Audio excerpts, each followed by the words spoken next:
Hi there, my name is Jordan Von Eggers, and I'm a PhD student at the University of Wyoming.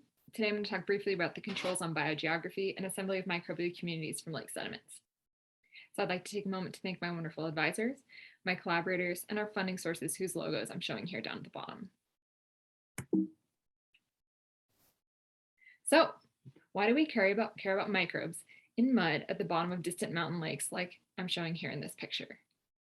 Well, because mud ecosystems are buried and often disconnected from one another, examining microbial diversity here can offer insight into what controls the composition of microbial communities in general.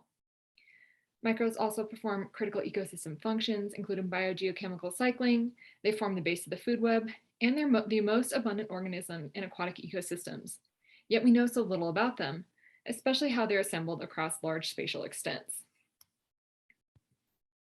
So specifically, we evaluated two primary questions, one related to the vertical organization of microbial communities, and the second related to the ecological processes shaping these communities. So to address this question, here we have a conceptual figure of our study design.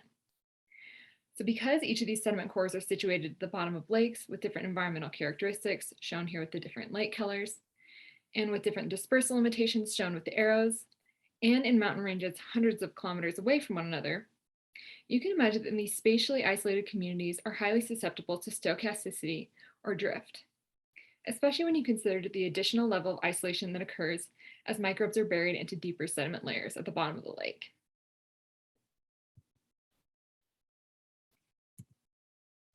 So here's the scale we're looking at. We sampled across the state of Wyoming, which is about 600 kilometers wide.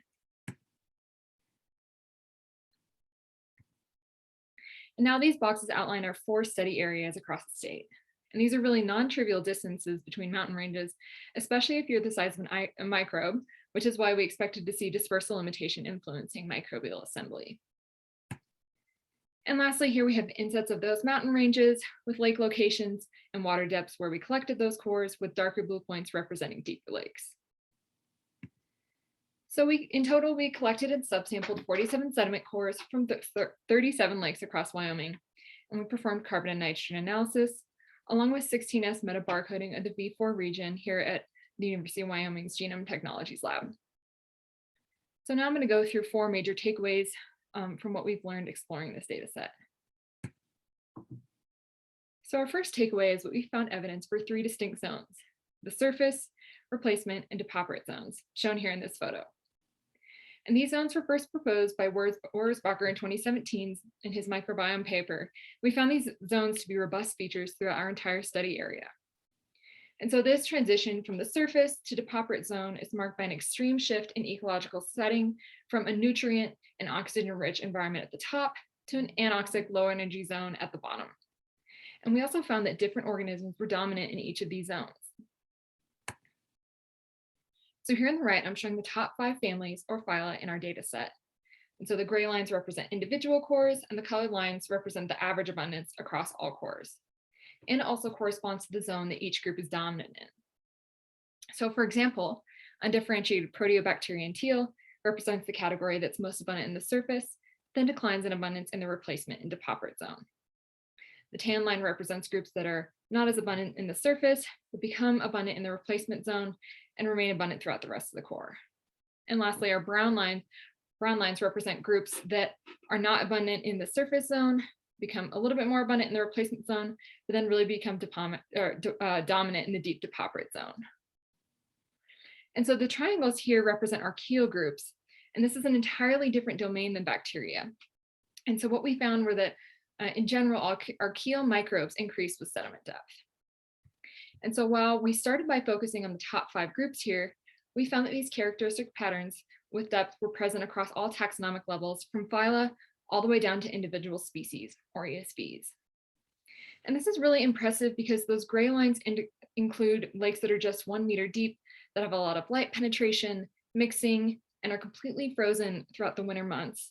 And it also includes these massive 19-meter deep lakes that are thermally stratified and are just really different environments, especially for microbes. So now I'm going to show you a few more analyses in microbial taxa.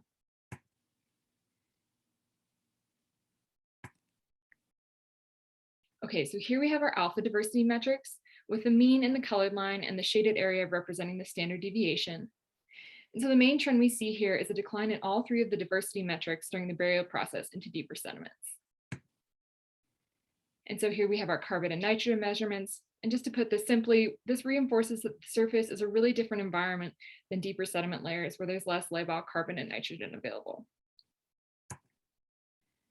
Okay, so now I'm showing additional dominant phyla and families, and also our Arcanis clustering on the far right, which we use to delineate our three different depth zones. So I started by introducing undifferentiated proteobacteria as our representative for the group that's dominant in the surface. But what's really interesting is that we see two different proteobacteria families that are highly abundant across our data set and are dominant in different depth zones. So here I'm showing Cynotrophaceae, which is dominant in the replacement zone, shown here in tan. And these are all anaerobic microbes that have respiratory or fermentative metabolism, or like their name suggests, they rely heavily on mutualism with other microbes for their metabolic products. And lastly, we have this Delta proteobacteria family that's dominant in the depauperate zone. And these are all anaerobic autotrophs, and they're involved in biogeochemical cycling of carbon, nitrogen, sulfur, and iron. So to wrap this entire figure up, different taxonomic groups with various functions were important for each of our three different depth zones. Okay, so as you may expect from just learning about the three different zones, we found that sediment depth regulated community structure in our data set. So here we have an NMDS plot, and I'm going to put up the 479 samples in order of their depth zone. And remember that the closer the points are, the more similar the microbial communities are. So here we have our surface samples, our replacement zone samples, our depauperate samples, and lastly, a small number of deeper samples we're calling deep depauperate in black. And so now I'm showing three significant variables with the vectors inside of the plot. And so what we see is that in addition to sediment depth along the NMDS axis 1, abiotic lake conditions, including bottom water temperature and lake depth, were also factors explaining community structure. And so this is shown on the y-axis, NMDS axis 2, where shallow, warmer lakes cluster towards the top of the plot and deep, cooler lakes cluster towards the bottom. And lastly, what we found that was really surprising is that geographic location didn't stand out as an important variable. So now I've changed the shape of the points to correspond to our four different mountain ranges.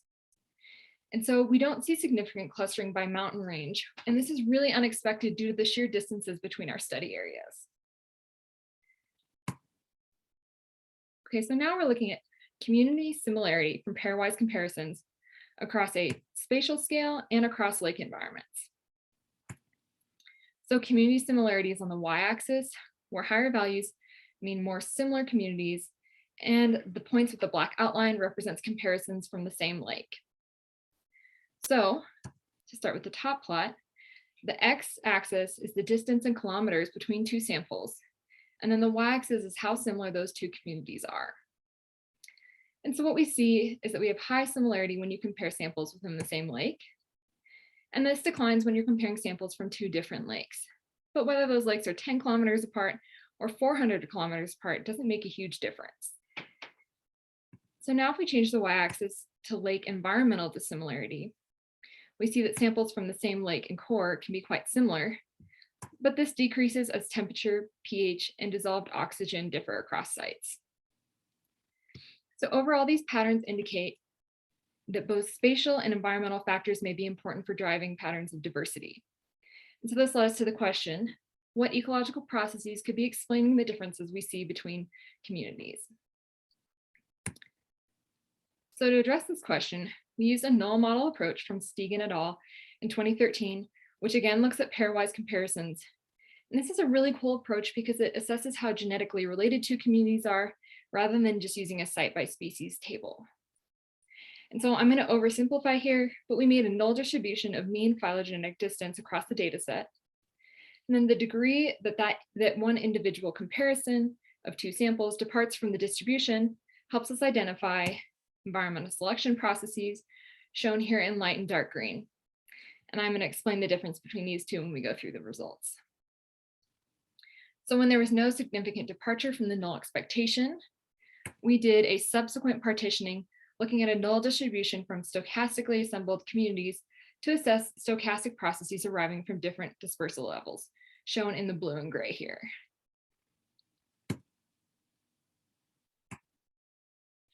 So here's our conceptual figure again to go through our results.